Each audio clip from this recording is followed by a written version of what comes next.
In Retro Game of the Week, we dive into our game library and pick out a classic to see if it still holds up today. Let's grab a controller and play some retro games.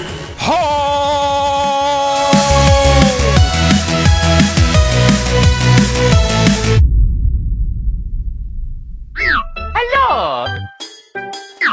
This week we're playing Super Mario 64 on the Nintendo 64. This game from 1996 is considered to be the grandfather of 3D gaming, and some of its ideas are still used today. Dear Mario, please come to the castle. I have baked a cake for you. Yours truly, Princess Toadstool. Peach. The story of Super Mario 64 was, well, it was just like any other Mario game. You needed to beat the living crap out of Bowser and save the princess. But you had to collect stars in order to do this. Here we go! The stars in Super Mario 64 were located in a bunch of different worlds, which you visited by going into paintings. Once you entered a painting, you had to complete certain tasks that varied from collecting red coins to racing penguins and fighting bosses.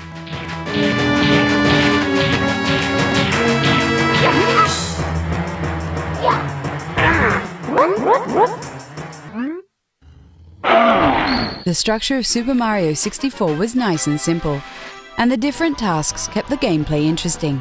And boy, was Super Mario 64 a blast!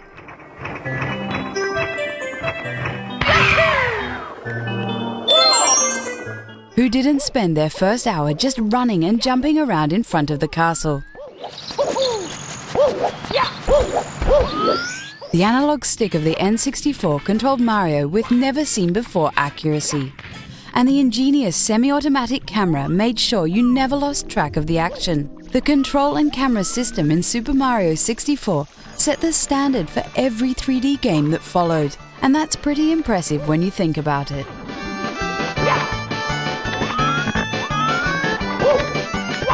Super Mario 64 added more depth to its gameplay, with caps that gave you special powers. The metal cap made you temporarily invulnerable and let you sink in water. The vanish cap allowed you to walk through enemies and fences.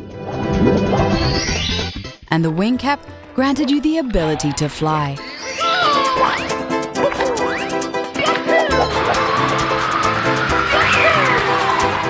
The inclusion of caps was a brilliant move by Nintendo and felt like icing on an already delicious cake.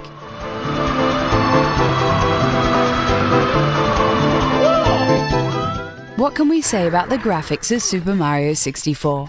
Well, for starters, each level had its own style filled with little details. Just look at the bubbles and fish in the underwater level, the oozing lava in the volcano level, and the falling snow in the ice level. The attention to detail shows how the development team really wanted this game to showcase the power of the N64. The impressive draw distance was also really nice, as it gave you a good view of the obstacles you still had to overcome. And let's not forget about the sound. The game was full of awesome sound effects and some really good background music.